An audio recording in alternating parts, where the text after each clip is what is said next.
अवतरित होकर भाग्य विधाता भाग्य हमारे जगा रहा। परमात्मा शक्तियों वरदानों को प्यार से हम पर बरसा रहा।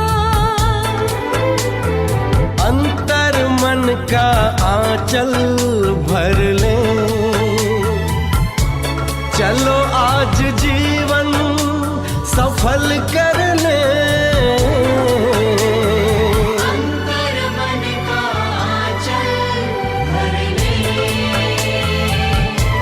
अवतरित होकर भाग्य विधाता भाग्य हमारे जगा रहा। अवतरित होकर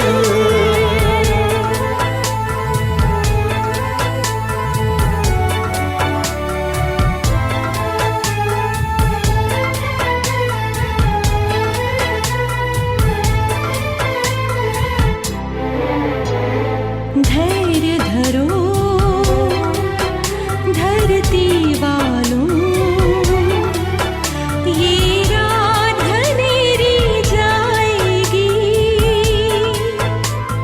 शुभ आशाओं की नई किरण स्वर्णिम प्रभात लाएगी।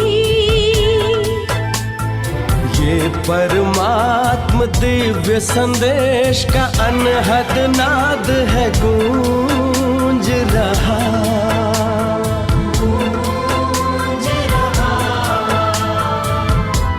परमात्म शक्तियों वरदानों को प्यार से हम पर बरसा रहा।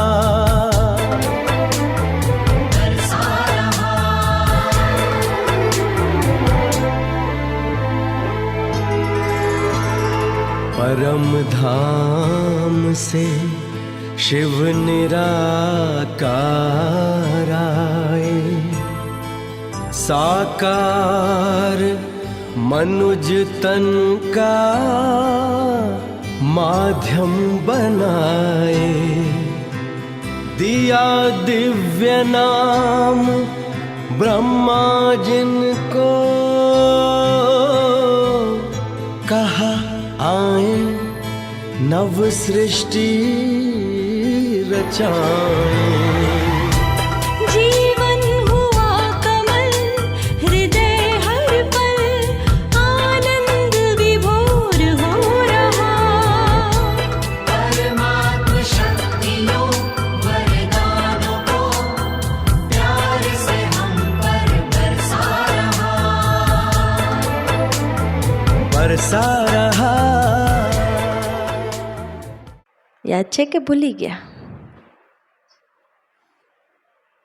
શું શીખવાડ્યું તું કાલે? બોલો.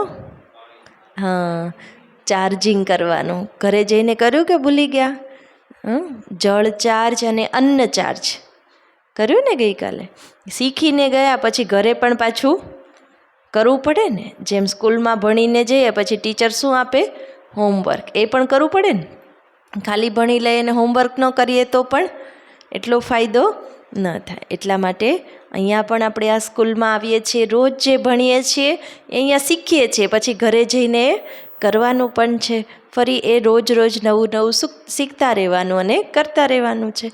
તો ગઈકાલે આપણે જળ ચાર્જ અને અન્ન ચાર્જ વિશે સમજ્યા હતા. પરમાત્માની શક્તિથી અને આપણા શુભ વિચારોથી, પોઝિટિવ અને પાવરફુલ વિચારોથી આપણે આ થાળીમાં પીરસાયેલું અન્ન, કે આપણે જે ભોજન બનાવીએ, કાલે શીખવાડ્યું હતું ને બહેનોને કેવી રીતે ભોજન બનાવવાનું. ભગવાનની યાદમાં, ભગવાનની શક્તિઓને એમાં ઉમેરીને, શાંતિ, પ્રેમ, ખુશીના મસાલા અહીંયા રાખીને પછી શું કરવાનું? પછી એ ભોજન બનાવવાનું, જેથી એ ખાવાવાળાનું મન પણ શુદ્ધ થાય, શક્તિશાળી બને, શાંત બને. તો એ રીતે અન્નને કઈ રીતે ચાર્જ કરવું? જળને પણ પ્યોર વાઇબ્રેશન આપીને કે હું શાંત છું, ખુશ છું, શક્તિશાળી છું, પરમાત્માની પવિત્ર ઉર્જા આ જળમાં સમાઈ રહી છે અને એનાથી આ જળ મારા માટે અમૃત બની ગયું છે, ઔષધ બની ગયું છે, એ સમજીને પી જવાનું. ભોજન પણ પ્રસાદ બનાવીને ખાવાનું. તો એ તન માટે અને મન માટે હેલ્ધી ભોજન છે. એ કાલે આપણે શીખાતા ને. હા, તો તન અને મન માટે હેલ્ધી ભોજન એ પ્રભુ પ્રસાદ અને અમૃત જળ. એ રોજનું આપણે જેટલી વાર પાણી પીએ ને એટલી વાર પણ શું કરવાનું? એને દ્રષ્ટિ આપવાની, સારા વિચારો એમાં ભેળવવાના અને પછી એ પાણી પીવાનું, જેથી શરીરની બીમારીઓ પણ ઠીક થઈ જાય અને મનની સ્થિતિ પણ ઠીક થઈ જાય. મનમાં જે અશાંતિ છે, ક્રોધ છે, ચિંતા છે, એ પણ શાંત થઈ જાય, સ્થિર થઈ જાય. એટલા માટે અન્ન અને જળને ચાર્જ કરીએ તો તન અને મન આપણું હેલ્ધી બને છે અને મન શક્તિશાળી બને છે. એટલા માટે ચાર્જિંગ અને હીલિંગ પાવર આપણે કાલે સમજ્યા. આજે આપણે પરમાત્મા અવતરણ મંગલ મિલનનો દિવસ મનાવીશું. પહેલી વસ્તુ છે કે પરમાત્માની આ સૃષ્ટિ પર ક્યારે અવતરિત થવું પડે? ભગવાનને આ સૃષ્ટિ પર ક્યારે અવતરિત થવું પડે? બતાવો. શું કામ અવતરિત થવું પડે ભગવાનને? અધર્મ ફેલાય, અત્યાચાર ફેલાય ત્યારે, આત્માઓ દુઃખી થતી હોય ત્યારે. તમે પહેલી વાર આવો છો બહેનો કે આવો છો રોજ? બીજી વાર આવ્યા છો. ભગવાનને ક્યારે આ સૃષ્ટિ પર આવવું પડે? દુઃખીને સુખી કરવા માટે. ઘોર કળિયુગ આવે ત્યારે ભગવાનને આવવું પડે. હા, એ આપણે સાંભળ્યું છે કે જ્યારે જ્યારે આ સૃષ્ટિ પર અતિ ધર્મગ્લાનિ થાય ત્યારે ભગવાન આવે છે. આપણે આ પણ સાંભળ્યું છે કે ધર્મગ્લાનિમાં ભગવાન આવે છે. બીજી આપણી એક માન્યતા એવી છે કે ભગવાન તો કણ કણમાં બેઠેલા છે. શું કહીએ છીએ? કણ કણ. હવે જો કણ કણમાં ભગવાન બેઠેલા હોય તો ભગવાનને આવવું પડે? બેઠેલા છે. માની લો કે તમે અહીંયા આવ્યા છો ને, કે બેઠેલા જ હતા? તમારો ટાઈમ થયો ત્યારે તમે અહીંયા આવ્યા છો. જો તમે અહીંયા બેઠેલા જ હોત તો આવવું પડત નહીં ને. તો એનો મતલબ શું થયો?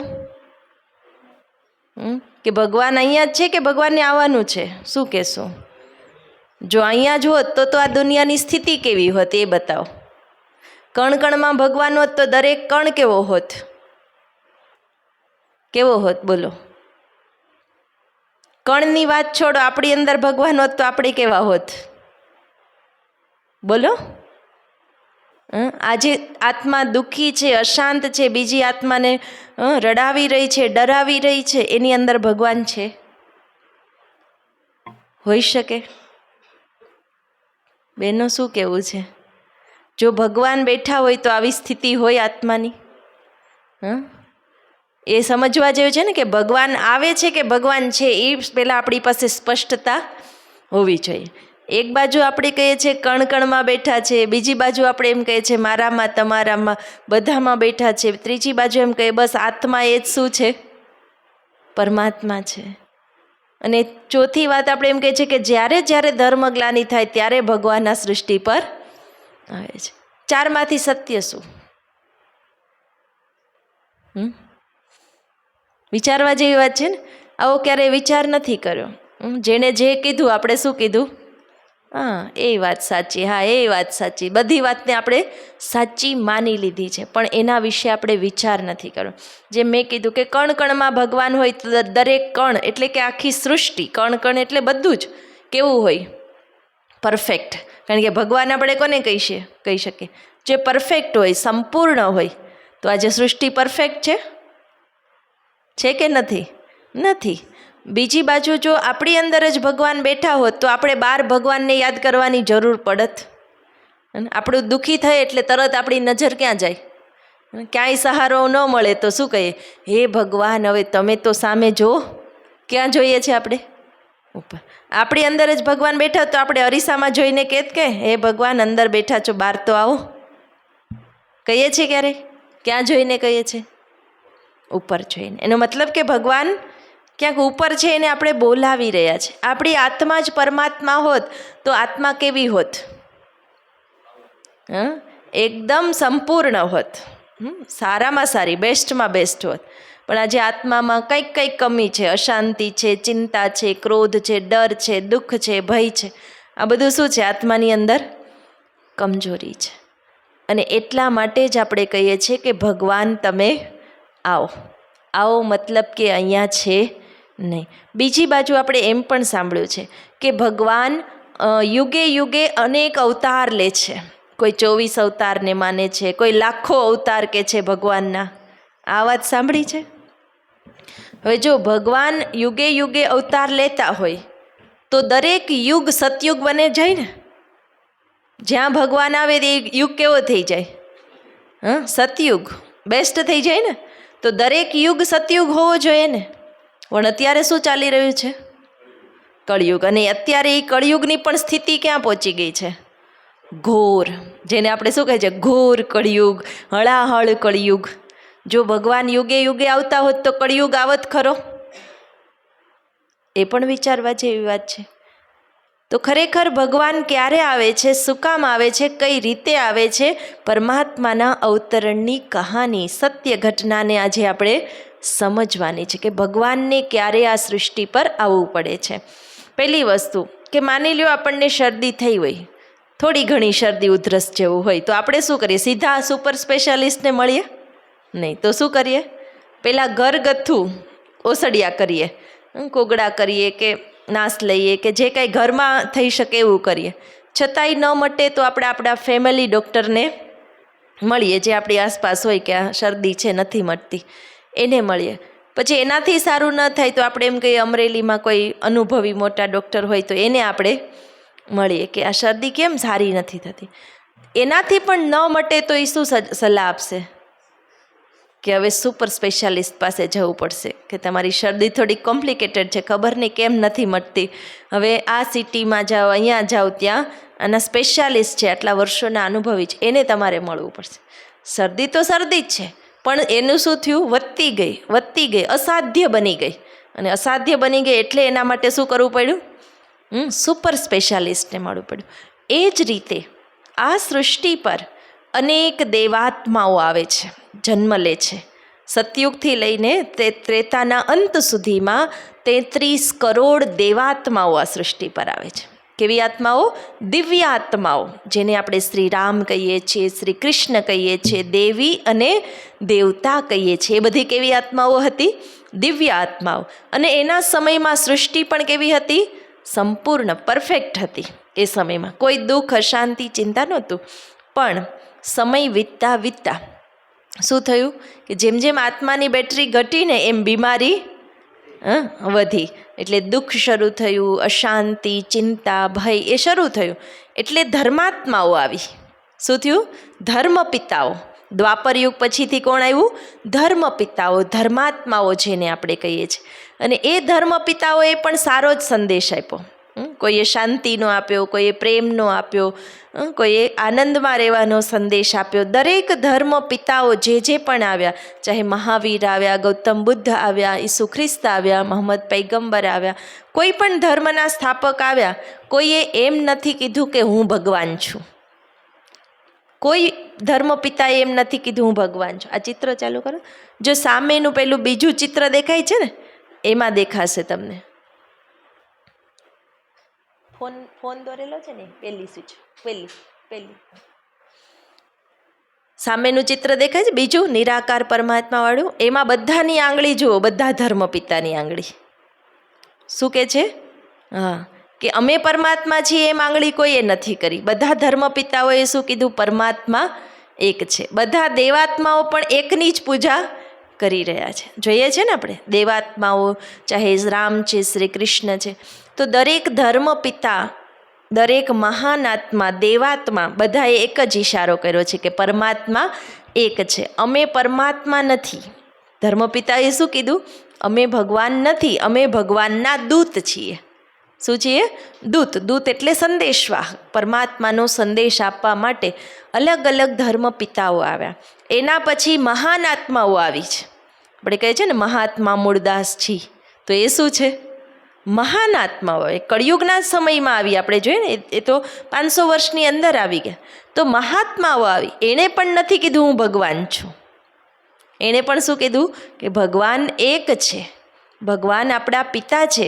એણે પણ ભગવાનનો સંદેશ જ આપ્યો છે. પણ આપણે શું કર્યું? એ બધાને શું માની લીધા? શું માની લીધા? ભગવાનના અવતાર. ભગવાનના બાળકની બદલે શું માની લીધા? ભગવાનના અવતાર. એ ભૂલ થઈ આપણી, થઈ ને, કે પરમાત્માના સંતાન છે એને જ આપણે પરમાત્મા માની લીધું. માની લો તમારો દીકરો તમારા જેવા લક્ષણ ધરાવતો હોય અને ચહેરો બધું સ્ટાઇલ તમારા જેવી હોય, તો ક્યારેક એમ થાય ને કે લે આ તો એ જ ભાઈ છે. પછી ખબર પડે કે આ એ નથી, આ તો એના દીકરા છે. થાય કે નહીં એવું ક્યારેક ક્યારેક?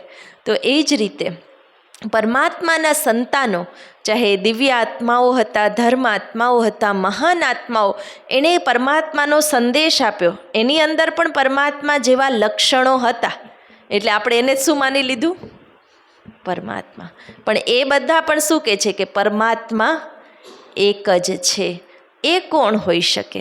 એ આપણે સમજીએ કે પરમાત્માને આ સૃષ્ટિ પર શું કામ આવવું પડે ને કયા રૂપમાં પરમાત્મા આવે. આપણે કહીએ ને ખબર નહીં, બધાની પૂજા કરીએ, બધાની ભક્તિ કરવી જોઈએ, કારણ કે ભગવાન કયા રૂપમાં આપણી સામે આવી જાય એ નક્કી નથી.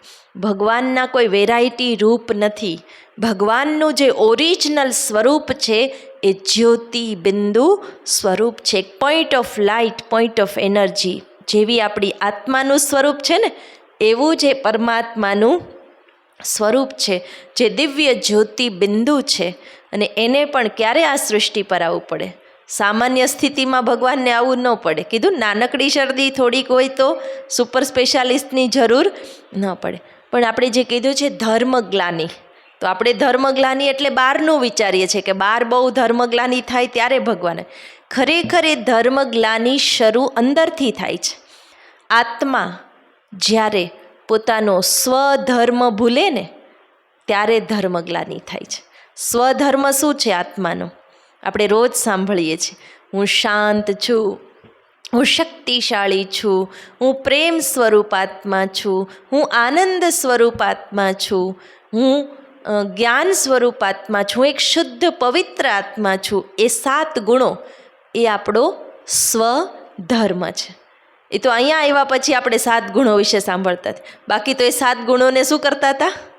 શોધતા હતા, અથવા તો એ ગુણ ભૂલીને અવગુણ જ અપનાવતા હતા કે શાંતિ તો ક્યાંય છે જ નહીં, અશાંતિ, ક્રોધ એમ જ સમજતા હતા.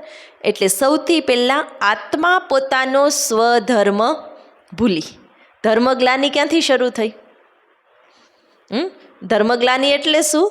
આત્મા પોતાની શાંતિને ભૂલી ગઈ. આત્મા ખુશ રહેવાનું, જરાક ખુશ તો થાવ, સ્વધર્મમાં તો આવો. હા, આત્મા પોતાની ખુશીને ભૂલી ગઈ, આત્મા પોતાની શક્તિને ભૂલી ગઈ. એને શું કહેવાય? સ્વધર્મને ભૂલી એટલે ધર્મગ્લાની થઈ. સ્વધર્મ, સ્વ એટલે હું પોતે, અને મારો ધર્મ કયો છે? હિન્દુ મુસલમાન એ ધર્મ નથી, એ તો બહારથી આપણે અલગ અલગ ફાંટા બનાવી દઈએ. પણ આત્માનો સ્વધર્મ શું છે? શાંતિ છે, ખુશી છે, આનંદ છે, પ્રેમ છે. એ જ આપણો સ્વધર્મ છે. એને જ્યારે ભૂલીએ ને એટલે ધર્મગ્લાની, અને એને ભૂલીએ ને એટલે આત્મગ્લાની. આત્મગ્લાની એટલે શું? હું દુઃખી છું, હું તો અશાંત છું, હું ડિસ્ટર્બ રહું છું. એ શું કહેવાય? આત્મગ્લાની. અને એ આત્મગ્લાની જ્યારે વધે ને ત્યારે મનુષ્ય સુસાઇડ કરી લે છે. કરે છે ને? આત્મગ્લાની અંદરથી મારા જીવનનું કોઈ મહત્વ જ નથી, મારું કોઈ છે જ નહીં, મારું કંઈ છે જ નહીં, પોતાની ને પોતાની ગ્લાની કરે. અને પછી શું કરી લે? આત્મહત્યા. તો આ જ ધર્મગ્લાનીનો સમય છે કે બીજો કાંઈ? જ્યારે અંદર ધર્મગ્લાની થાય છે ને પછી એ ગ્લાની ક્યાં આવે છે? બહાર. જ્યારે અંદરની ધર્મગ્લાની હોય ને, અંદરની આત્મા સ્વધર્મ ભૂલી જાય એટલે એ ધર્મગ્લાની પછી એના વ્યવહારમાં આવે. વ્યવહારમાં કેવી રીતે આવે? ધર્મ, આપણે વ્યવહારમાં શું કહીએ છીએ કે આપણો ધર્મ એ આપણી ફરજ છે, આપણે ફરજ નિભાવવી એ મોટો ધર્મ છે. બરાબર ને? આ વાત સાચી છે ને કે એક માતા પિતા 4 સંતાનોને સાચવે છે, કારણ કે એનો ધર્મ છે, એની ફરજ. હવે એ 4 સંતાનોએ મળીને એક માતા પિતાને સાચવવા જોઈએ ને, સાચવવા જોઈએ, એ એનો ધર્મ છે. પણ એ સાચવે છે? નથી સાચો. તો એ શું કહેવાય? એને શું કહેવાય? ધર્મગ્લાની કહેવાય કે નહીં? જ્યારે આત્મા પોતાનું અંદરનો ધર્મ ભૂલી ગઈ એટલે બહારની ફરજ પણ ભૂલી ગઈ છે. આપણે કાલે સમજ્યા હતા કે આપણા ઘરે કોઈ મહેમાન આવે એને આપણે પ્રેમથી બનાવીને જમાડવા જોઈએ, એ આપણી ફરજ છે. પણ આજ શું કહીએ છીએ આપણે? હા, હોટલમાં લઈ જઈએ, હોટલનું લઈ આવીએ. ક્યાં એવું આપણને ટાઈમ છે? એવું કોણ કરે? એટલી મહેનત કોણ કરે? એટલે આપણે એને હવે મહેનત સમજવા લાગ્યા. પહેલાં આપણે એને આપણો પ્રેમ સમજતા. આપણા ઘરે કોઈ મહેમાન આવતા ને તો આપણે શું કરતા? એને આપણો પ્રેમ સમજતા હતા. આજે આપણને શું લાગે છે? મહેનત. તો એ પણ શું છે? ધર્મગ્લાની. આપણા પૂર્વજો શું કહેતા ખબર? કે અનાજ અને પાણી પેકેટમાં વેચાય એવું તો કોઈ દિવસ જોયું જ નથી. અને આજ શું છે? આજ અનાજ, પાણી, દૂધ, છાશ જે જોતું એ શેમાં મળે છે? એટલે કે રેડીમેડ. પેકેટમાં મતલબ બધું રેડીમેડ લઈ આવે છે. કારણ કે મહેનત કરવાનું અત્યારે ધર્મ કોઈનો નથી. આ શું કહેવાય? ધર્મગ્લાની કહેવાય કે નહીં? ત્રીજી બાજુ આપણે જોઈએ કે વ્યસન અને ફેશન વગર માણસને ન ચાલે. ઘરમાં ખાવા પીવા માટે નહીં હોય, ઘરમાં પોતાની ફરજ નહીં નિભાવે. એક ભાઈ છે, એની ફરજ છે કે એણે પૈસા કમાઈને એના ઘરને આપવાના, એનો ધર્મ છે ને. પણ એ ધર્મ નહીં નિભાવે, એ ઉલટાના ઘરમાંથી પૈસા લઈ જશે, ઘરેણાં લઈ જશે, એ બધું લઈ જઈને ઉડાડશે. તો એ ધર્મગ્લાની કહેવાય કે ન કહેવાય? મોટામાં મોટી ધર્મગ્લાની છે કે પોતાની ફરજને ભૂલીને, પોતાના ધર્મને ભૂલીને ઉલટાનું લઈ રહ્યા છે. તો આ ધર્મગ્લાની છે કે નહીં? કે વ્યસન અને ફેશન વગર નહીં ચાલે. ખાવા માટે નહીં હોય તો ચાલશે. આજ બહેનો શેની પાછળ છે? ફેશન પાછળ. આવું તો જોઈએ જ કે ભલે તમે આ ઘર વેચી નાખો, ઘરેણાં તો જોઈએ. તો એ શું કહેવાય? ધર્મગ્લાની જ કહેવાય ને. આ પ્રકારનું બધું જોઈએ એ કહેવાય કે આત્મા પોતાનો સ્વધર્મ ભૂલી ગઈ છે કે હું શાંત છું, હું ખુશ છું, શક્તિશાળી છું. એને શું દેખાય છે? કે આ સાધન લઈએ તો ખુશી મળે, આ વસ્તુ લઈએ તો સુખ વધે. એ ધર્મગ્લાની છે કે નથી? આજે જે રક્ષક છે એ જ ભક્ષક બની ગયા છે. આ વ્યસનના લીધે શું થાય છે? કે જેણે પરિવારની રક્ષા કરવાની હોય એ જ શું કરી રહ્યા છે? પરિવારને ખાઈ રહ્યા છે કે નહીં? તો આ ધર્મગ્લાની આના સિવાય બીજી કઈ હોય? આજે દરેક ઘરમાં માત પિતા ચિંતિત છે. અનેક આત્માઓ બંને બાજુની કમાણી ખાય છે. ઈમાનદારીની ખાય, બેઈમાનીની ખાય. અને છતાંય શું કહેશે? પેટ ભરાતું નથી, સંતોષ નથી. પહેલાંના પૂર્વજો શું કહેતા હતા? કે બેઈમાનીનું કંઈ ખવાય જ નહીં. કારણ કે આપણા ઘરે બાળકો છે, આપણે બેઈમાનીની કમાણી કરશું ને તો એ બાળકોની ગતિ શું થશે? અને આજકાલ લોકો શું કહે છે? ઈમાનદારીનું તો થોડુંક મળે છે, જાજુ તો શેનું લેવું પડે? બેઈમાનીનું. તો જ આપણું ઘર ચાલે. હવે આ ધર્મગ્લાની નથી તો બીજું શું છે? આ જ ધર્મગ્લાનીની નિશાનીઓ આપણી સામે અત્યારે આવી ગઈ છે, જ્યારે ધર્મએ ધંધાનું સ્વરૂપ ધારણ કરી લીધું છે. જોઈ રહ્યા છીએ આપણે આસપાસ. તો આ બધી ધર્મગ્લાનીની વાતો જોઈ રહ્યા છે. સૌથી પહેલાં અહીંયા ધર્મગ્લાની છે, પછી આ જીવનમાં દુઃખ, અશાંતિ, ચિંતા એ ધર્મગ્લાની છે, અને આસપાસ સંસારમાં પણ શું દેખાઈ રહ્યું છે? ધર્મગ્લાની. હવે વિચાર કરો, ભગવાનને આ સૃષ્ટિ પર આવવું પડે કે ના આવવું પડે? આ અતિ ધર્મગ્લાનીનો સમય ચાલી રહ્યો છે. અને ત્યારે કહેવાય ને ધર્મગ્લાની એટલે ચારેય તરફ અંધકાર છે. તું છે ને પાછળ બેસ જાય એટલે ત્યારે બેન ત્યાં જ આવે તાર પાસે. પાછળ હજી પાછળ. આ અતિ ધર્મગ્લાનીનો સમય અત્યારે ચાલી રહ્યો છે, અને ત્યારે જ પરમાત્માને આ સૃષ્ટિ પર અવતરિત થવાનું છે. આ ઘોર કલિયુગ, જેને આપણે ઘોર રાત્રિ કહીએ છીએ. ઘોર એટલે શું? અંધકાર ભરી રાત્રિ. તો પરમાત્માનું અવતરણ ક્યારે થાય છે? રાત્રિના સમય, જ્યારે બધુંય સરખું ચાલતું હોય ત્યારે નહીં, પણ જીવન અંધકારમય બને છે. આજે સાયન્સે બહુ પ્રકાશ પાથરો છે. વિજ્ઞાને આપણને ઘણી બધી ટેકનોલોજી આપી છે. શું કામ?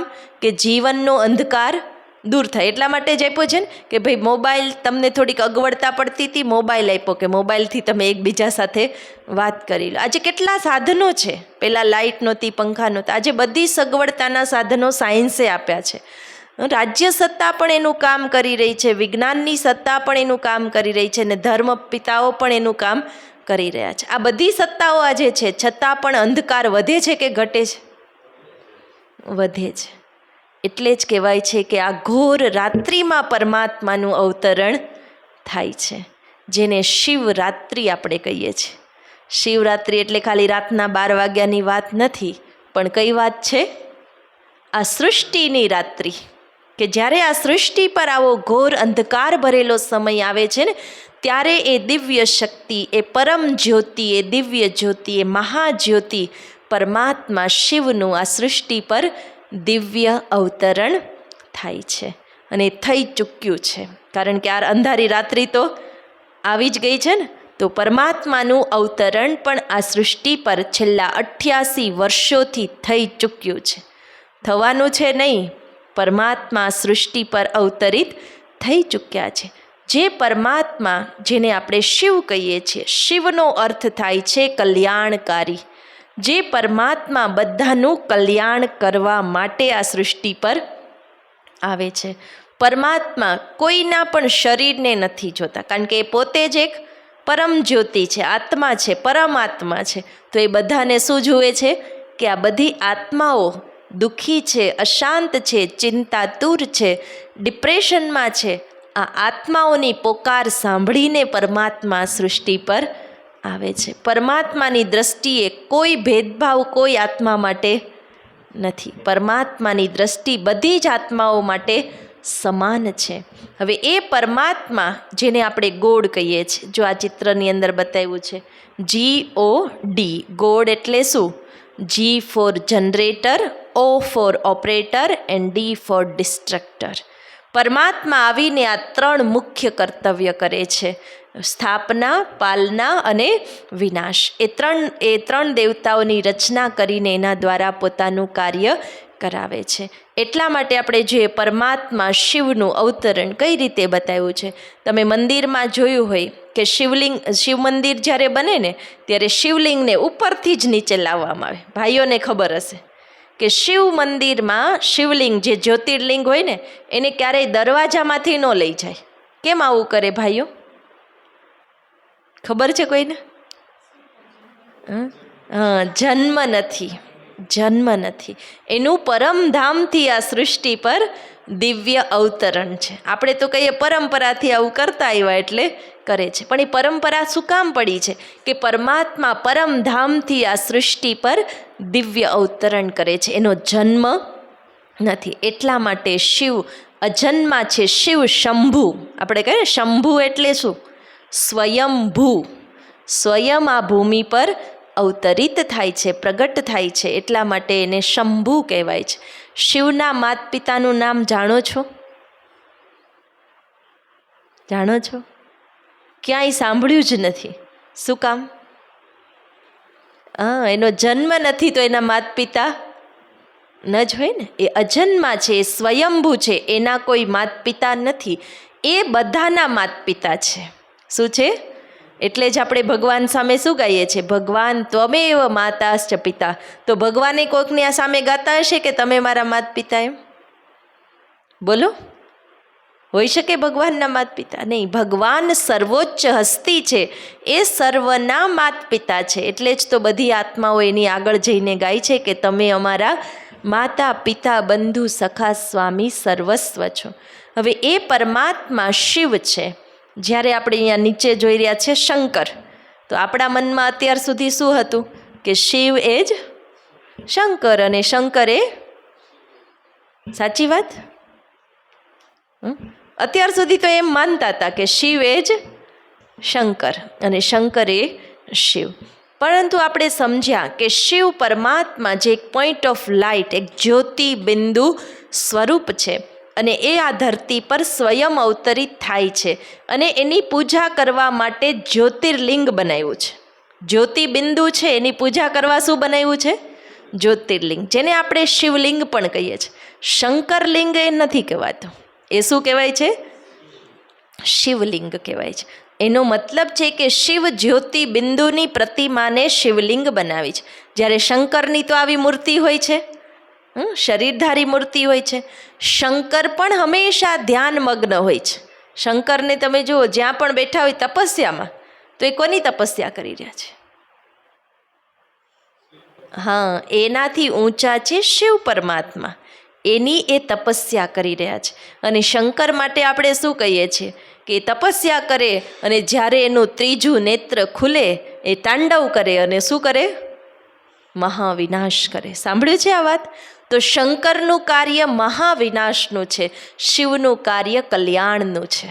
શું છે કે આ સૃષ્ટિનો કલ્યાણ કરવા માટે પરમાત્મા શિવ આ સૃષ્ટિ પર આવ્યા છે અને શંકર દ્વારા મહાવિનાશનું કાર્ય પણ કરાવે છે. શિવ પિતા છે, શંકર એનું બાળક છે. સમજાઈ ગયું? આ બંનેમાં તફાવત છે. હજી ઘરે જઈને વિચાર કરજો કે અત્યાર સુધી આપણે બેયને રાશિ મુજબ એક માનતા આવ્યા છે, પણ બંનેનું નામ અલગ છે, ધામ અલગ છે, કામ અલગ છે, રૂપ અલગ છે. તો બંને એક કઈ રીતે હોઈ શકે છે? શિવ પરમાત્મા છે, શંકર દેવતા છે અને એના દ્વારા પરમાત્મા શિવ એ આ સૃષ્ટિના પરિવર્તનનું કાર્ય એટલે કે મહાવિનાશનું કાર્ય કરાવે છે. આપણે આગળ સમજીશું કે આ સૃષ્ટિનું પરિવર્તન કઈ રીતે થઈ રહ્યું છે. તો સૌથી પહેલાં પરમાત્મા શિવ જ્યારે આ સૃષ્ટિ પર અવતરિત થાય છે, એ દિવ્ય જ્યોતિ, એ મહાજ્યોતિ જ્યારે આ ધરતી પર આવે છે ત્યારે એ શું કામ આવે છે કે મનુષ્ય આત્માઓનું દુઃખ દૂર કરવા, એને શાંતિ આપવા, શક્તિ આપવા અને ફરીથી આ સૃષ્ટિનું નવું સર્જન કરવા. જેમ આપણે જોઈએ કે 50 વર્ષ જૂનું મકાન હોય, હવે જૂના મકાનમાં આપણે ઘણું બધું રંગરોગાન કરી લઈએ, એનું રિપેરિંગ કરી લઈએ, પણ જૂનું તો જૂનું જ રહેવાનું ને. એટલે પછી આપણે શું નિર્ણય કરીએ કે હવે આ જૂના મકાનને પાડી નાખીએ અને નવું બનાવી. આ નિર્ણય કરવો પડે કે નહીં? એમ આ 5000 વર્ષ જૂની સૃષ્ટિ છે કે ભગવાને આવીને જોયું કે આ સૃષ્ટિ હવે ચાલે તેમ નથી, એટલે આનું પરિવર્તન કરવું જરૂરી છે. હવે એ પરિવર્તન કરવા માટે ભગવાન આ સૃષ્ટિ પર આવે છે, એટલે કે નવી સતયુગી દુનિયાની સ્થાપના કરવા. સતયુગ, સ્વર્ગ, આજે આપણે ખાલી નામ સાંભળીને ખુશ થઈએ છીએ. બંને બાજુ અહીંયા ચિત્રો છે ને સ્વર્ગના છે. અહીંયા જો આ કાચમાં, આ સામેના કાચમાં, તમારી સામેના કાચમાં છે એ શેના ચિત્રો છે? સ્વર્ગ, કે જેની સુંદરતા આજે આપણે જોઈને પણ ખુશ થઈએ છીએ. એવી સુંદર દુનિયાની સ્થાપના કરવા માટે ભગવાન આ સૃષ્ટિ પર અવતરિત થાય છે. પણ એ સ્વર્ગની શરૂઆત ક્યાંથી થશે? આપણી આત્માથી થશે. કારણ કે સ્વપરિવર્તનથી જ સૃષ્ટિનું પરિવર્તન શક્ય છે. બરાબર ને? ભગવાન આવીને સીધા આવા મહેલો બનાવી દે, આવું સુંદર બનાવી દે, પણ આત્માઓ જ દુઃખી અશાંત હોય તો? આજે બધાની પાસે મહેલો જ છે ને. પહેલાં નાના નાના મકાન હતા, આજે તો ઘણું બધું છે, છતાંય આત્મા તો દુઃખી જ છે ને. એટલે પરમાત્મા આવીને શું કરે છે? આત્માઓને સમજ આપે છે અને શક્તિ આપે છે. બે વસ્તુ આપે છે, સમજ અને શક્તિ. બેય જરૂરી છે ને. અત્યાર સુધી સમજ તો આપણને ઘણી મળી છે, પણ શક્તિ ન હોય તો આપણે એને ધારણ નથી કરી શકતા. એટલે પરમાત્મા આવીને સત્ય જ્ઞાન આપે છે. શું આપે છે? જ્ઞાન. હવે જ્ઞાન આપવા માટે મુખ તો જોઈએ ને. તમે અહીંયા જે સાંભળી રહ્યા છો, મુખેથી સાંભળી રહ્યા છો ને, અને મુખ વગર તો જ્ઞાન કેવી રીતે આપી શકે? તો પરમાત્મા આવે છે, આ સૃષ્ટિ પર અવતરિત થાય છે ત્યારે એક સાધારણ મનુષ્ય તન, જે અહીંયા પાછળ ફોટો જોયો છે ને દાદાનો, એ દાદા લેખરાજ, લખીબાબુ જેનું નામ હતું, એના તનમાં એ પ્રવેશ કરે છે અને એના મુખેથી જ્ઞાન આપે છે અને એનું દિવ્ય નામ પ્રજાપિતા બ્રહ્મા રાખે છે. હવે એની કહાની આપણે સાંભળીશું કે પરમાત્મા ક્યાં આવ્યા, ક્યારે આવ્યા, કોના તનમાં અવતરણ પરમાત્માએ કર્યું, એ કહાની આપણે સાંભળીએ. Real story. કે અહીંયા જે ફોટો બતાવવામાં આવ્યો છે, તમને આટલા દિવસથી આવો છો એટલે જોઈને પ્રશ્ન તો થતો હોય કે આ દાદા છે આ લોકોના ગુરુ હશે કે શું હશે? એ પ્રશ્ન તો બધાને થતો જ હશે. અહીંયા ફોટો છે, મેડિટેશન રૂમમાં ફોટો છે. તો ખરેખર એ અમારા ગુરુ નથી, ગુરુ તો પરમાત્મા જ છે, એ જ બધાના સદગુરુ છે. પણ પરમાત્માએ જે માધ્યમ પસંદ કર્યું છે, જેના મુખનો આધાર લઈને પરમાત્મા જ્ઞાન આપે છે, એ આ માધ્યમ છે. જેની કહાની આપણે સાંભળીએ, જેના જીવનની વાત સાંભળીએ કે દાદા લેખરાજ, જેનો જન્મ સિંધ કરાચીમાં 1876માં થયો. 1876માં એમનો જન્મ સિંધ પ્રદેશમાં થયો. જ્યારે ભારત અને પાકિસ્તાન એક કહેવાતા હતા, ત્યારે સિંધ પ્રદેશ પણ ભારતનો જ હિસ્સો હતો. એને એ નાનપણથી જ એમના પિતાનું મૃત્યુ થયું એટલે નાનપણથી એમના ઘરની જવાબદારી એના પર આવી ગઈ અને એના કાકાની અનાજની દુકાનમાં એ વ્યાપાર શીખતા હતા. અને ધીરે ધીરે મોટા થતાં એક હીરાના એક પ્રખ્યાત વ્યાપારી તરીકે એમનો બિઝનેસ એમણે સ્થાપન કર્યો. ડાયમંડ મર્ચન્ટ, હીરાના ઘરેણાં બનાવવાનો, સાચા હીરાના ઘરેણાં બનાવી એ ભારત અને વિદેશોમાં વેચતા હતા. પહેલાં રાજા રજવાડાઓનું રાજ્ય હતું ને, તો રાણી વિક્ટોરિયા, રાણી એલિઝાબેથ, આ બધી રાણીઓ પણ એમની પાસે ઘરેણાં ખરીદવા માટે આવતી હતી. ટૂંકમાં એમનો બિઝનેસ ખૂબ સારો ચાલતો હતો. એમનો પરિવાર પણ હતો, એમના પત્ની હતા, એમના 5 સંતાનો હતા, પરિવાર પણ બહુ સુખી સંપન્ન હતો. આ બધું જ હોવા છતાં પણ દાદાનું જીવન ભક્તિભાવવાળું હતું. દાદા લેખરાજ નારાયણના અનન્ય ભક્ત હતા. ખૂબ શ્રદ્ધા ભાવથી નારાયણની ભક્તિ કરતા હતા અને એના જીવનનું એક લક્ષ્ય હતું કે મારે આ જીવનમાં પ્રભુની પ્રાપ્તિ કરવી છે, ભગવાનને મેળવવા છે, ભગવાનને શોધતા હતા એ. અને એને શોધવા માટે એણે 12 ગુરુ કર્યા હતા. કેટલા ગુરુ? 12 ગુરુ. કે દરેક ગુરુ પાસેથી મને કંઈક સારો અને સાચો રસ્તો મળે, ભગવાન સુધી પહોંચવાનો રસ્તો મળે. એટલે એણે 12 ગુરુ કર્યા. દરેક ગુરુ માટે એને સમાન માન હતું. હવે જ્યારે દાદા લેખરાજની ઉંમર 60 વર્ષની થઈ છે, એટલે કે આ વાત 1936ની છે. 1936માં જ્યારે દાદા લેખરાજની ઉંમર 60 વર્ષની હોય છે, ત્યારે પરમાત્માનું દિવ્ય અવતરણ એ દાદા લેખરાજના તનમાં થાય છે. કઈ રીતે થાય છે એ પણ સમજીએ.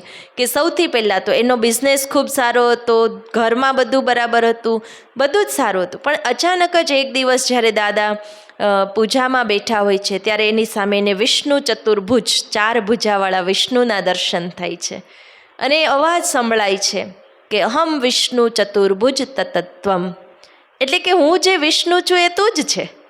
તો નવાઈ લાગે છે કે હું આ વિષ્ણુ કઈ રીતે હોઈ શકું? હું તો નારાયણનો ભક્ત છું, એની પૂજા કરું છું. એના ગુરુઓને જઈને પૂછે કે આવો સાક્ષાત્કાર આપે મને કરાવ્યો છે? ત્યારે ગુરુ કહે છે આ અમારી શક્તિ નથી. સાક્ષાત્કાર એટલે દર્શન, સામે દર્શન થાય ને, જેની બહુ દિલથી ભક્તિ કરતા હોય એના એને દર્શન થાય. તો ગુરુ કહે છે અમે નથી કરાવ્યું, ભગવાનની શક્તિએ તમને આ દર્શન કરાવ્યા હશે. પછી એને બીજો સાક્ષાત્કાર થાય છે જ્યારે અણુબોમ્બ નહોતા શોધાયા. એ સમયે એને દેખાય છે કે ઉપર આકાશમાંથી આગના ગોળા વરસી રહ્યા છે અને જ્યાં એ ગોળા પડે છે ત્યાં એકદમ સૃષ્ટિમાં તબાહી મચી જાય છે, હાહાકાર મચી જાય છે. અણુબોમ્બ શબ્દ આવ્યો નહોતો હજી, ત્યારે શોધાયો નહોતો, પણ એને એવું દેખાય છે દ્રશ્ય કે ચારેય બાજુ આ ગોળા ફેંકાઈ રહ્યા છે ને હાહાકાર થઈ રહ્યો છે, આ સૃષ્ટિનું પરિવર્તન થઈ રહ્યું છે. ત્રીજી બાજુ એને દેખાય છે કે એક એક સિતારાઓ ઉપરથી નીચે આવે છે, સિતારાઓ, અને એ સિતારાઓ ધરતી પર આવે છે તો કોઈ દેવી અને કોઈ દેવતા બની જાય છે. એવા એને સુંદર સુંદર દર્શન થવા લાગે છે. તો એને વિચાર આવે છે કે આવું બધું મને કોણ બતાવી રહ્યું છે? એટલે એની જે ભક્તિ હતી, એની જે ભાવના હતી એ બહુ તીવ્ર બને છે ને ભગવાનને કહે છે કે આ બધું હું શું જોઈ રહ્યો છું મને ખબર નથી પડતી. હવે આ સૃષ્ટિના ઇતિહાસનો એક એવો સ્વર્ણિમ દિવસ આવે છે કે જ્યારે એ નિરાકાર મહાજ્યોતિ, પરમ જ્યોતિ પરમાત્મા એ પરમધામથી નીચે આવે છે અને એ દાદા લેખરાજના તનમાં પ્રવેશ કરે છે, એની ભ્રુકુટીમાં વિરાજમાન થાય છે. અને જ્યારે પરમાત્માનું અવતરણ પ્રથમવાર થાય છે, ચારેય બાજુ એના રૂમમાં લાલ પ્રકાશ છવાઈ જાય છે. એકદમ અદ્ભુત અને દિવ્ય એ દ્રશ્ય હોય છે. જેના પરિવારના સભ્યોએ એ દ્રશ્ય જોયું, એમણે વર્ણન કર્યું. અને એ પરમાત્મા આવીને સૌ પ્રથમ દાદા લેખરાજના મુખેથી 3 મહાવાક્યો ઉચ્ચારણ કરે છે, પોતાનો પરિચય આપે છે કે નિજાનંદ સ્વરૂપમ શિવોહમ શિવોહમ, પ્રકાશ સ્વરૂપમ શિવોહમ શિવોહમ, જ્ઞાન સ્વરૂપમ શિવોહમ શિવોહમ. આપણે સાંભળ્યું છે કે કોઈ આત્મા શરીર છોડીને જાય, એની ઈચ્છા અધૂરી રહી જાય તો એ શું કરે છે? બીજાના શરીરમાં આવે, કારણ કે શરીર તો આપણે એનું અંતિમ ક્રિયા કરી દીધી હોય, તો હવે એ આત્મા તો હોય એની ઈચ્છા પૂરી કરવા એ શું કરે? બીજાના શરીરમાં આવે. એ આત્માઓ આવે છે ને એ પોતાની ઈચ્છાઓ પૂરી કરવા માટે આવે છે. પણ પરમાત્મા આવે છે ને, એ પરમ જ્યોતિ છે, એને તો પોતાનું કોઈ શરીર નથી. એટલે પરમ જ્યોતિ એક દાદા લેખરાજના તનમાં પ્રવેશ કરે છે. અને જેમ કોઈના તનમાં કોઈ આત્મા આવે ને એટલે આપણે એને પૂછીએ, કોણ છો, શું કામ આવ્યા છો, શું ઈચ્છા છે, પૂછીએ છીએ ને. તો પરમાત્માને પૂછવું નથી પડતું કે તમે શું કામ આવ્યા છો. પરમાત્મા આવીને પોતાનો પરિચય પોતાની જાતે આપે છે. આવો લાલ પ્રકાશ છવાઈ જાય, દિવ્ય સાક્ષાત્કાર અનુભૂતિ થાય, ત્યારે પરમાત્મા એ દાદા લેખરાજના મુખેથી બોલે છે કે નિજ આનંદ સ્વરૂપ, નિજ પ્રકાશ સ્વરૂપ, જ્યોતિ સ્વરૂપ અને જ્ઞાન સ્વરૂપ હું શિવ છું, હું શિવ છું, હું શિવ છું. ભગવાન આવીને પોતે બતાવે છે. ત્યાં સુધી તો દાદા લેખરાજને કંઈ ખબર હતી નહીં કે આ બધું હું શું જોઈ રહ્યો છું.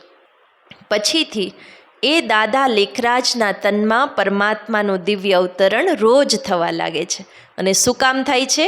તો પરમાત્માએ કીધું કે તારા આ મુખ દ્વારા હું જ્ઞાન આપવા માટે આવ્યો છું. એ જ્ઞાન કે જે કોઈ શાસ્ત્રોમાં લખાયેલું નથી, એ જ્ઞાન કે જે કોઈ વ્યક્તિએ આપેલું નથી. દાદા લેખરાજને પણ ખબર નહોતી આ જ્ઞાનની. હું તમને પહેલા દિવસથી જ કહું છું કે અહીંયાથી જે અમે જ્ઞાન આપીએ છીએ એ જ્ઞાન અમારું નથી. શિવાની દીદી પણ જે જ્ઞાન આપે છે એ જ્ઞાન એનું નથી. કોઈ પુસ્તકોમાં વાંચેલું જ્ઞાન નથી. આ જ્ઞાન સ્વયં પરમાત્માએ અવતરિત થઈને આપેલું છે. કોના મુખેથી? દાદા લેખરાજ. અને એના મુખેથી જ્ઞાન આપીને પરમાત્મા નવી સૃષ્ટિનું સર્જન કરવા આવ્યા છે. એટલે કે આપણી આત્માને સતયુગી આત્મા બનાવવા આવ્યા છે. શું કામ આવ્યા છે ભગવાન? આપણી આત્માનું પરિવર્તન કરવા. સતયુગી આત્મા બનવું છે? બનવું છે ભાઈઓ? હાથો પાડો. હા, બનવું છે ને. તો આ જ્ઞાનથી આપણા જીવનમાં એ પરિવર્તન આવે છે કે આપણે કેવી આત્મા બનીએ છીએ? સતયુગી. અને જ્યારે આત્માઓ સતયુગી બની જાય તો આ સૃષ્ટિ પર સતયુગ આવી જ જાય ને. આપણે કહીએ છીએ ને, એક એક ઘર સ્વર્ગ બને તો સૃષ્ટિ સ્વર્ગ બની જાય. ઘરમાં એક એક આત્મા સતયુગી બને તો ઘર સ્વર્ગ બને કે ન બને? બને ને. તો ભગવાનનું જ્ઞાન એના માટે જ.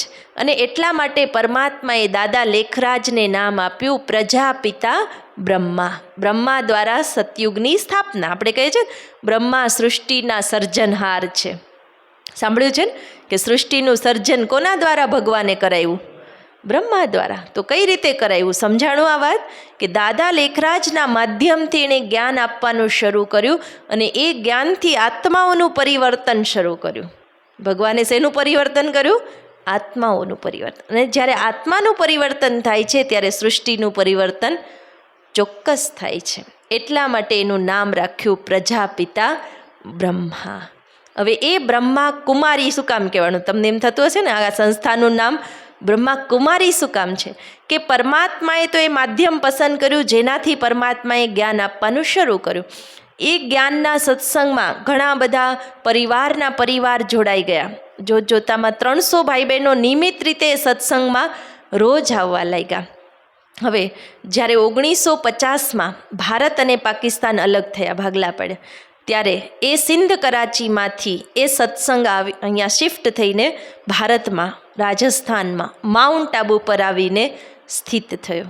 અને ત્યારથી એનું નામ પડ્યું પ્રજાપિતા બ્રહ્મા કુમારી ઈશ્વરીય વિશ્વવિદ્યાલય. એ નામનો પણ અર્થ છે. પ્રજાપિતા બ્રહ્મા સમજાઈ ગયું. હવે કુમારી કે આમ પણ આપણે જુઓ ઘરમાં કોઈ શુભ કાર્ય કરવું હોય તો કોના દ્વારા કરાવીએ છીએ? કાંઈ પણ નવું શુભ કાર્ય કરવું એટલે આપણે કુંવારકા શોધીએ કે કુંવારકાના હાથે કરાવો. તો પરમાત્માને જ્યારે નવી સૃષ્ટિના સર્જન માટે જ્ઞાન આપવાનું શુભ કાર્ય કરવું છે તો પરમાત્માએ અમારા જેવા કુમારી બહેનોને પસંદ કર્યા છે કે જેના દ્વારા પરમાત્માનું જ્ઞાન જન જન સુધી અપાઈ રહ્યું છે. એનો મતલબ એ નથી કે આમાં ખાલી કુમારીઓ જ આવી શકે છે. ઘણા તો બ્રહ્માકુમારી નામ સાંભળીને શું કહે છે કે આ બહેનોની સંસ્થા છે ને એટલે એમાં બહેનોને જ જવાનું હોય, ભાઈઓને ન જવાનું. એવું નથી. ભગવાનનું જ્ઞાન આપવા માટે નિમિત્ત એ પવિત્ર કન્યાઓ છે, પરંતુ જ્ઞાન સાંભળવાવાળા કોણ છે? ગ્રહસ્થી છે. જે ગ્રહસ્થ વ્યવહારમાં રહે છે, નોકરી ધંધો કામકાજ કરે છે, ઘર ગ્રહસ્થમાં રહીને પણ ઘરને સ્વર્ગ બનાવવાનું કામ કરી રહ્યા છે. બનાવવું છે ને? કોને કોને ઘર સ્વર્ગ બનાવવું છે? હાથ ઊંચો કરો. Very good. આટલા ઘર સ્વર્ગ બનશે તોય સૃષ્ટિ પર સ્વર્ગ આવશે જ ને. ઘર ઘર સ્વર્ગ બનાવવાનું કાર્ય. એટલા માટે કુમારી શબ્દ છે. ઈશ્વરીય, ઈશ્વરીય એટલે શું? કે આ કાર્ય મારું, તમારું, કોઈ સાધુ સંત મહાત્માનું કે કોઈ આ દાદાનું નથી. આ કાર્ય કોનું છે? ઈશ્વરીય શક્તિ અને ઈશ્વરીય પ્રેરણાથી આ કાર્ય ચાલી રહ્યું છે. વિશ્વનું કાર્ય છે, આખા વિશ્વમાં ચાલે છે. કોઈ એક ધર્મ પૂરતું, એક સંપ્રદાય પૂરતું કે અમુક લોકો પૂરતું મર્યાદિત નથી. આ પરમાત્માનું અવતરણ જે થયું છે એની ખુશ ખબર આખા વિશ્વમાં ફેલાઈ રહી છે. 140 દેશોમાં સેવા કેન્દ્રો છે. વિચાર કરો, 140 દેશ એટલે બધાય તો કાંઈ હિન્દુ ધર્મવાળા ને અમુક સંપ્રદાયવાળા તો નહીં હોય ને. બધા જ દેશોમાં અલગ અલગ ધર્મો છે અને દરેક ધર્મની આત્માઓ ભગવાનને માને છે, સત્ય સ્વરૂપને ઓળખે છે, પરમાત્માના અવતરણને જાણે છે, સમજે છે. એટલા માટે આ વિશ્વવિદ્યાલય છે, આખા વિશ્વમાં છે. અને વિદ્યાલય એટલે શું? સ્કૂલ. આપણે કોઈ પણ સ્કૂલને શું કહીએ છીએ? વિદ્યાલય, વિદ્યાલય, જ્યાંથી વિદ્યા લેવાની હોય. તો આ પણ શું છે? અહીંયા રોજ તમે આવીને શું કરો છો? વિદ્યા લેવા માટે આવો છો ને. વિદ્યા એટલે જ્ઞાન. પરમાત્મા આવીને શું કરે છે? જ્ઞાન. પણ ફક્ત જ્ઞાનથી પરિવર્તન નથી આવતું, જ્ઞાનની સાથે સમજ અને શક્તિ બે જોઈએ ને. જ્ઞાન એટલે સમજ અને શક્તિ. તમે સમજો છો કે ખોટું બોલવું ન જોઈએ, આ કામ મારે કરવું ન જોઈએ.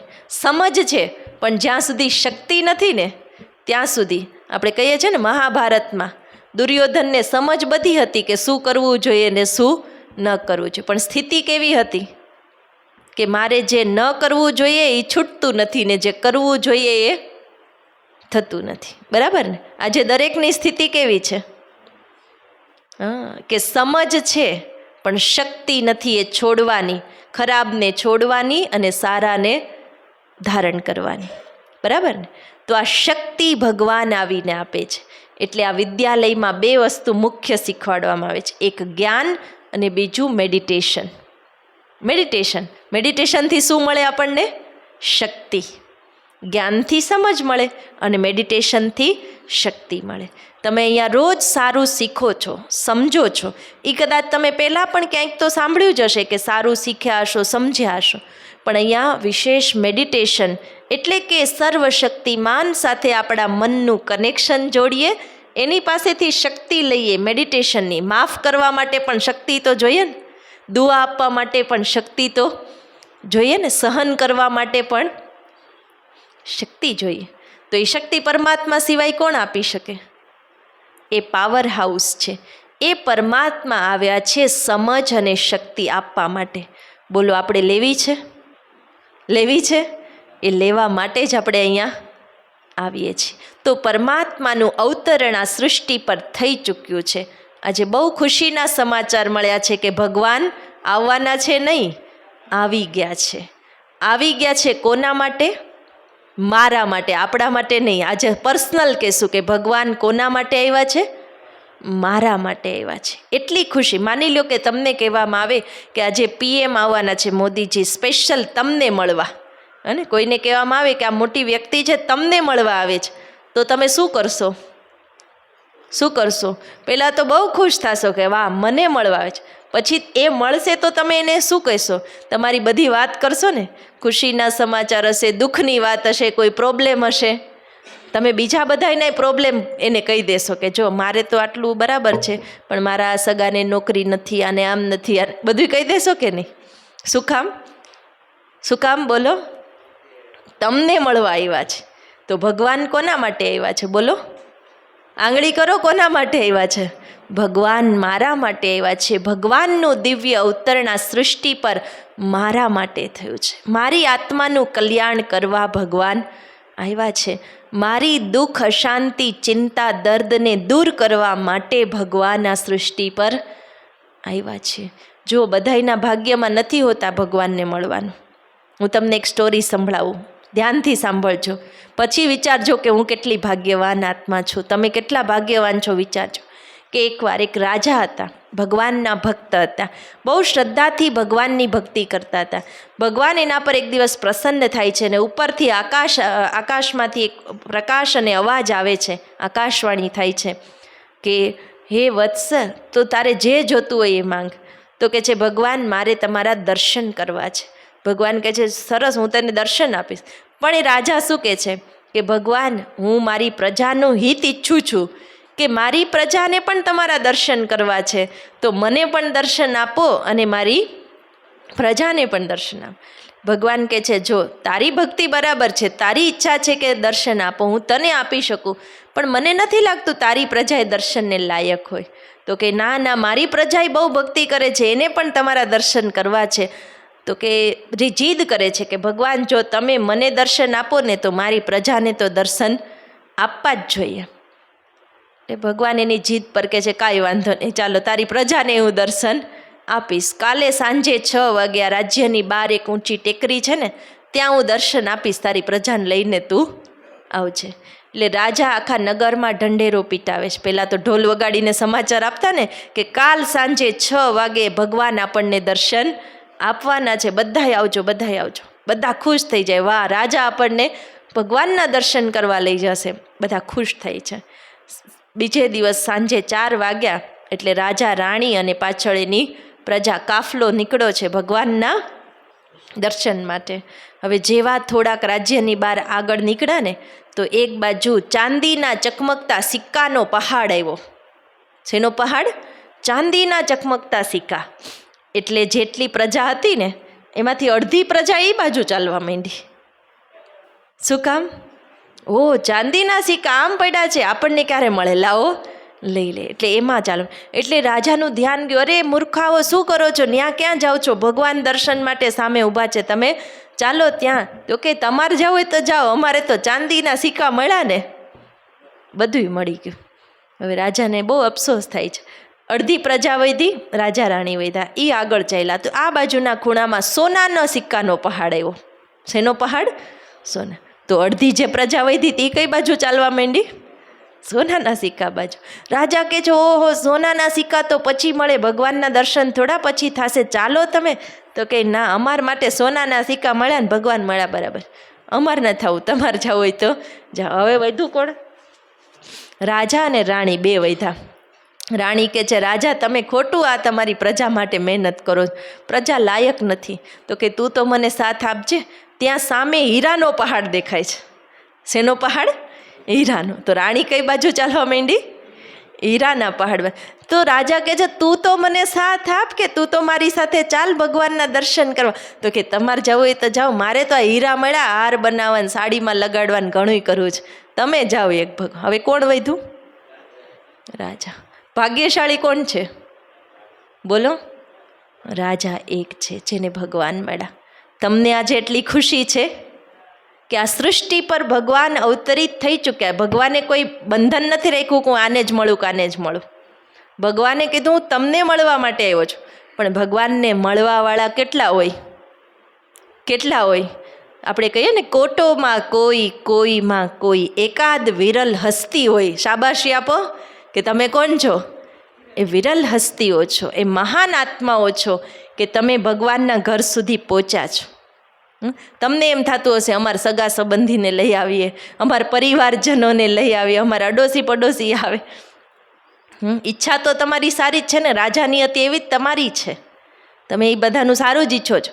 તમે ઘણાને કીધું હશે, પણ શું કીધું? તમે જાઓ કીધું હશે ને, તમે સુધરી જાઓ એટલે ઘણું, એમેય કીધું હશે કે તમે એક સુધરી જાઓ તો ઘણું. હા, હું એ ભાગ્યશાળી આત્મા છું કે ભગવાનનું અવતરણ આ સૃષ્ટિ પર થયું છે ને, એની મને આજે ખુશખબરી મળી છે. સમજ્યા? હું એ ભાગ્યશાળી આત્મા છું. ભગવાનને બધાય ઓળખી શકતા નથી. બધાય કહે છે એ ભગવાન આવો આવો તમને મળવું છે, પણ જ્યારે ભગવાન મળવા આવે ને તો બધાય ક્યાં બિઝી થઈ જાય? પોતપોતાના સોનાના ચાંદીના સિક્કામાં બિઝી છે ને આજે બધા. તમે બિઝી જ છો, પણ છતાંય તમને એમ થયું કે નહીં, મારે તો ભગવાનને મળવું જ છે, એટલે તમે અહીંયા સુધી પહોંચ્યા છો ને. તો કેટલી ખુશી થવી જોઈએ કે વાહ મારું ભાગ્ય કે જે ભગવાન આ સૃષ્ટિ પર અવતરિત થઈ ચૂક્યા છે ને, એને મેં ઓળખ્યા છે, એને મેં સમજ્યા છે કે પરમાત્મા મારા માટે આવ્યા છે. કોના માટે આવ્યા છે? પર્સનલી મને મળવા આવ્યા છે. હવે જો ભગવાન અહીંયા ઊભા રહીને તમને મળવા આવે તો તમે એની સાથે શું વાત કરશો? બતાવો શું વાત કરશું? ખાલી એક પ્રાર્થના બોલીને આરતી ઉતારીને પૂરું કરી દેશો? બતાવો ને શું કરશો? ભગવાન તમારી સાથે વાત કરવા આવ્યા છે. એની સાથે સંબંધ જોડશો, પછી શું કરશો? બધું જ ભગવાન માટે કરશો ને? પહેલાં તો એની સાથે પ્રેમથી વાતો કરશો. જીવનની જે કાંઈ સારી ખરાબ ઘટનાઓ છે એ બધી એને સંભળાવી દેશો. ભવિષ્યની કાંઈ ચિંતાઓ છે, કાંઈ પ્લાન છે એ પણ એને જણાવી દેશો. જેટલું રહેવાય, જેટલું મળાય એટલું એને મળી લેશો. જેટલા પ્રેમથી એની સાથે વાત થાય બધું તમે કરી લેશો. હવે વિચાર કરો, પરમાત્માનું અવતરણ 88 વર્ષથી જઈ ચૂક્યું છે. આપણને તો બહુ મોડી ખબર પડી. હવે તો આપણે શું કરી લેવું જોઈએ? એના માટે જેટલો સમય આપણે કઢાય એટલો કાઢવો જોઈએ. એની સાથે આપણે સમય વિતાવવો જોઈએ. વિચારો, 5 વર્ષથી દીકરો વિદેશ ગયો હોય ને 5 વર્ષે આવ્યો હોય, તમે એમ કહેશો મારી પાસે સમય નથી, તું બેસ બેટા ઘરે, હું નોકરી ધંધો કરી આવું, આને મળી આવું, આ કામ કરી લઉં, આ કામ પછી તને મળીશ, એમ કહો છો? શું કરો 5 વર્ષે દીકરો ઘરે આવે તો? એના માટે જ બધું કરો કે નહીં? ભગવાન કે છે હા, તમારું કામ ધંધો કરો, બિઝનેસ કરો, ઘર ચલાવો, બધું કરો, પણ મને સાથે રાખીને કરો. શું કરો? મારા સાથનો અનુભવ કરો. અત્યાર સુધી શું કહેતા? હે ભગવાન, હું એકલી છું, મારું તો આ સંસારમાં કોઈ નથી, મારું કોઈ સાંભળતું નથી, મારું કોઈ માનતું નથી. હવે ભગવાન કે છે હું તમારો છું. શું કે છે? હું તમારો છું. હું તમારી સાથે વાત કરવા માટે આવ્યો છું. હું તમને મળવા માટે આવ્યો છું. તો બોલો, આપણે ભાગ્યવાન છીએ કે નહીં? તો શું કરી લેશું? શું કરે? ભગવાનની સાથે જેટલો બને એટલો, ભલે બધું કરીએ, ના નથી ભગવાન પાડતા કાંઈ ન કરો, બધું છોડીને મારી પાસે બેસ જાઓ એમ નથી કહેતા. ભગવાન કહે છે બધું જ કરો, પણ છતાં મને યાદ કરો, મારી સાથે વાત કરો, મારા સાથનો અનુભવ કરો. હું તમને સમજ અને શક્તિ આપી રહ્યો છું, એ તમારી અંદર ભરો. તો આપણે ભાગ્યવાન છીએ ને? તો આપણે એ કરવાનો છે. ભગવાનના સાથનો, ભગવાનની મદદનો, ભગવાનની શક્તિઓનો અનુભવ કરીએ. એ જ છે આપણું જીવન. આવતીકાલે આપણે સમજીશું કે ભગવાન મળ્યા છે આપણી બિઝી લાઈફને ઇઝી કરવા માટે. ભગવાન આવ્યા છે. કોને કોને કરવી છે ઇઝી લાઈફ? બિઝી તો છીએ જ આપણે. હવે શું કરવાનું છે? બિઝી ને ઇઝી. ભગવાન ધારે તે કરી શકે, આપણે કહીએ છીએ તો ભગવાન આપણી બિઝી લાઈફને બહુ ઇઝી કરી શકે છે. એના માટે ભગવાન આવ્યા છે. તો આપણે આવતીકાલે સમજીશું કે આપણી બિઝી લાઈફને આપણે ઇઝી કેવી રીતે કરી. આજે આપણે એ જ ખુશીમાં રહેવાનું છે કે ભગવાન મારા માટે આવ્યા છે. હું આનંદમય છું. આનંદ થાય છે? થાય છે આનંદ? બતાવો કેટલો થાય છે? ખુશ તો થાવ જરાક. હા, કે હું આનંદમય છું. ભગવાન કોના માટે આવ્યા છે? મારા માટે. જે મારા માતા પિતા છે એ મારા માટે આવ્યા છે. એ પરમ જ્યોતિ, એ મહાજ્યોતિ પરમધામથી આવ્યા છે સ્પેશિયલ મને મળવા માટે. તો કેટલો આનંદ થવો જોઈએ? PM મળવા આવે તો કેટલો આનંદ થાય. તો ભગવાન મારા માટે આવ્યા છે તો મને કેટલો આનંદ હોવો જોઈએ. મારું રોમ રોમ ખુશીમાં નાચવું જોઈએ કે ભગવાન મારા માટે આવ્યા છે. એટલા માટે આજનું જે વરદાન છે એ શું છે?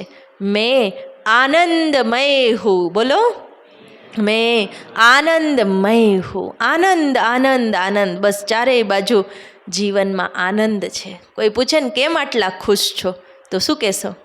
ભગવાન મારા માટે આવ્યા છે. ભગવાન મને મળવા માટે આવ્યા છે. ભગવાન મારી વાત સાંભળવા આવ્યા. અત્યાર સુધી આપણે બહુ વાતો કરી, પ્રાર્થનાઓ કરી, ફરિયાદો કરી, માંગણીઓ કરી. ભગવાનને કંઈક તો કહેવું હશે કે નહીં કહેવું હોય? કંઈક તો કહેવા માગતા હશે ને? તો ભગવાન આપણી સાથે વાત કરવા માટે આવ્યા છે. આપણે કાલે સમજીશું ભગવાન કઈ રીતે આપણી સાથે વાત કરે છે. ભગવાન આપણું જીવન આનંદમય બનાવવા માટે આવ્યા છે. હવે કોઈ પૂછે ને કેમ છો, તો પહેલાંય કહેતા હતા મજામાં. એમ તો પહેલાંય કહેતા હતા કે નહીં, પણ શું બોલતા હતા? મજામાં. હવે શું કહેશું? આનંદમય. એકદમ આનંદમાં છું, એકદમ મજામાં. હું રોજ પૂછું છું ને તમને કેમ છો, અને એકદમ મજામાં છીએ, કારણ કે ભગવાન મારા માટે આવ્યા છે. આજનું હોમવર્ક એ આનંદમાં રહેવાનું છે કે ભગવાન મારા માટે આવ્યા છે. બીજું એક હોમવર્ક એ કરશું કે ભગવાન આવ્યા છે તો આપણી બધી વાત તો ભગવાનને કરી દેશું ને. 2-3 દિવસ પહેલાં એક ચિઠ્ઠી લખી હતી, એમાં આપણી થોડી ઘણી ચિંતાઓ ને દુઃખ દર્દ થોડુંક એવું લખ્યું હતું. આજે શું કરવાનું છે? ભગવાન આવ્યા છે આપણી જીવન કહાની એને બતાવવાની છે. બતાવશું, મનથી પણ બતાવશું, લખીને બતાવશું. લખવાથી એક એવો નિયમ છે, સિદ્ધાંત છે કે કલમ ચલાવો, ટેન્શન ભગાવો. જેટલી તમારી કલમ ચાલે ને એટલું તમારું ટેન્શન ભાગે. કલમ શેમાં ચલાવવાની છે? પોઝિટિવ, કે જે પણ તમારી જીવન કહાની છે ને એ તમારે ભગવાનને લખીને બતાવવાની. ચાહે જીવનમાં કંઈ પણ બન્યું છે, જ્યારથી આપણે 5 વર્ષના થઈએ ને સમજણા, ત્યારથી આપણને યાદ હોય કે નાનપણથી મેં શું શું કર્યું છે, સારું કર્યું હોય, ખરાબે કર્યું હોય, જે કાંઈ હોય. જેમ આપણે કોઈની સાથે રિલેશન બંધાય ને પછી જેટલા આપણે નજીક જઈએ ને એટલે આપણી બધી વાત એને શેર કરીએ કે જો હું પહેલાં નાની હતી ને ત્યારે આમ કરતી હતી, મારી આ ટેવ હતી, મારી આ ફ્રેન્ડ હતી, કરીએ કે નહીં બધી વાત? તો ભગવાન આપણા છે તો એને આપણી બધી વાત ન કરવી જોઈએ? કરવી જોઈએ કે ન કરવી? અત્યાર સુધીના જીવનની જે કંઈ વાત છે ને સાચે સાચી, દિલ ખોલીને સાચી વાત આપણે ભગવાનને લખવાની છે. લખશો? ચાહે આજ રાત્રે સૂતા પહેલાં લખો, અત્યારે ટાઈમ હોય તો અહીંયા જ મેડિટેશન રૂમમાં બેસીને લખો, કાલ સવારે ઉઠીને લખો એ તો ઘરે લખો, કાં તો કાલ અહીંયા આવો તો થોડાક અડધો કલાક વહેલા આવીને અહીંયા મેડિટેશન રૂમમાં બેસીને લખો. ત્યાં બેસીને લખશો ને તમને રૂબરૂ વાત કરતા હોય એવો અનુભવ થશે. ચલો અહીંયા બેસવાનો ટાઈમ નથી તો તમે રાત્રે ઘરે લખી શકો, સવારે ઉઠીને થોડાક વહેલા ઉઠીને લખી નાખો ભગવાનના નામે પત્ર. કોના નામે? ભગવાનના નામે. એ મારા છે, મારા જીવનની હું દરેક વાત એને કરું. મન તમારું હળવું થઈ જશે. કારણ કે ઘણી બધી વાતો આપણે મનમાં ભરી રાખી હોય અને ઘણી વાતો એવી હોય ને કે જે આપણે એક જ જાણતા હોય, જે આપણે બીજા કોઈને કીધુંય ન હોય ને કહેવા જેવુંય ન હોય. હોય કે ન હોય? આપણે એ સાચી વાત ભગવાનને કહી દેશું ને આપણું મન રિલેક્સ થઈ જશે. કરવું છે તો શું કરશું? ભગવાનના નામે પત્ર લખશું. એ મારા પ્યારા પ્રભુ પિતા છે, જેને અમે પ્યારથી શિવ બાબા કહીએ છીએ. તો તમારા માટે પણ એ કોણ છે? શિવ બાબા છે. બાબા મીન્સ પિતા. સમજાઈ ગયું ને? આ દાદા એ આપણા પિતા નથી.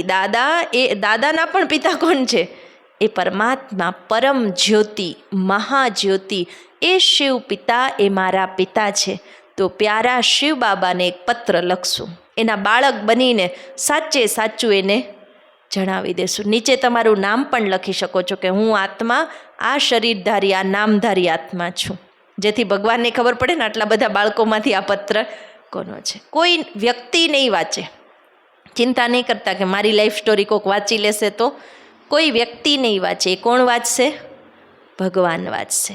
તમારી બધી જ વાત ભગવાન વાંચશે, સમજશે અને એનું સોલ્યુશન પણ તમને ચોક્કસ આપશે. લખશો? આ આજનું હોમવર્ક કે ભગવાન મારા માટે આવ્યા છે, મારા દિલની, મનની બધી જ વાત હું એને લખી દઉં. કદાચ કોઈ એવું હોય કે લખતા ન આવડતું હોય અથવા લખી ન શકતા હોય તો એને છૂટી છે કે ખાલી મનથી ભગવાનની સામે બેસીને મનથી બધી વાત એને સંભળાવી દે. બાકી લખતા આવડે છે, લખી શકે એમ છે, એને તો શું કરવાનું છે? લખીને કરશો ને પછી એ પત્ર ક્યાં નાખવાનું? પત્ર બોક્સમાં. પ્રભુને પત્ર બોક્સ છે ને એમાં એ પત્ર નાખી દેવાનું. દિલની ભાવના. આવતીકાલે આપણે બિઝી લાઈફને ઇઝી કેમ બનાવવી એ સમજીશું. ચલો અત્યારે 5 મિનિટ એ પ્રભુ મિલનની ખુશીનો અનુભવ કરશું, એ આનંદનો અનુભવ કરશું. સીધા બેસીએ, આંખોને ખુલ્લી રાખીએ. સામે જે પરમ જ્યોતિ શિવ બાબા છે એની સામે આપણી આંખોને સ્થિર કરીએ. ઓમ શાંતિ. અનુભવ કરો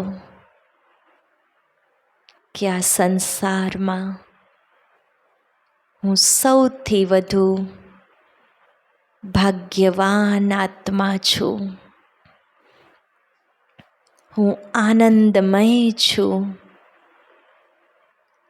આજે મને ખૂબ આનંદ થાય છે. આજે મારું મિલન પરમાત્મા સાથે થયું છે. એ પરમાત્મા મારા પિતા છે, શિવ બાબા છે. હું એનું બાળક છું. એ શિવ પિતા આ ધરતી પર અવતરિત થયા છે ખાસ મારા માટે. ભગવાન આવ્યા છે મને મળવા માટે. હું એ ભાગ્યવાન આત્મા છું કે આ સંસારની કરોડો આત્માઓ ભગવાનને શોધી રહી છે, ભગવાનને મેળવવા માટે ઘણું બધું કરી રહી છે. પણ હું ભાગ્યવાન આત્મા છું કે મને આજે ભગવાન મળ્યા છે. સ્પેશિયલ મને મળવા માટે, મારા દુઃખ, દર્દ, ચિંતાઓને દૂર કરવા માટે ભગવાન આવ્યા છે. મારી દરેક વાતને સાંભળવા માટે, દરેક સમસ્યાનું સમાધાન કરવા માટે સ્વયં સર્વશક્તિમાન ભગવાન આવ્યા છે. એ શિવ પિતા 1000 ભુજાઓ સહિત મને મદદ કરવા માટે આવ્યા છે. આજથી હું એકલી નથી, હું બિચારી નથી. હું ભગવાનની સાથે છું. ભગવાન મારી સાથે છે. વાહ મારું ભાગ્ય! મારા અનેક જન્મોના પુણ્યોનો ઉદય થયો છે. આજે મને મારી ભક્તિનું ફળ મળ્યું છે. ભગવાન મને મળ્યા છે. વાહ મારું ભાગ્ય! કેટલી ખુશનસીબ આત્મા છું. પરમાત્માનું દિવ્ય અવતરણ આ સૃષ્ટિ પર જ્યારે થાય છે, એક વાર થાય છે, અને એક વારમાં મેં ભગવાનને ઓળખી લીધા છે. એ પ્રભુ પિતા મારા છે, એને મેં પોતાના બનાવ્યા છે. વાહ મારું ભાગ્ય! આજે હું આનંદમય છું. હું આનંદમય છું. હું આનંદમય છું. આ આનંદ સદા છે, અવિનાશી છે. આજથી બધી જ દુઃખ, દર્દ અને ચિંતાઓ ભગવાનના હવાલે.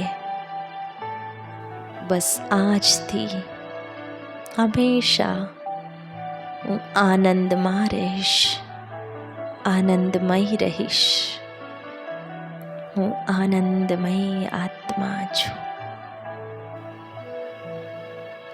ઓમ શાંતિ.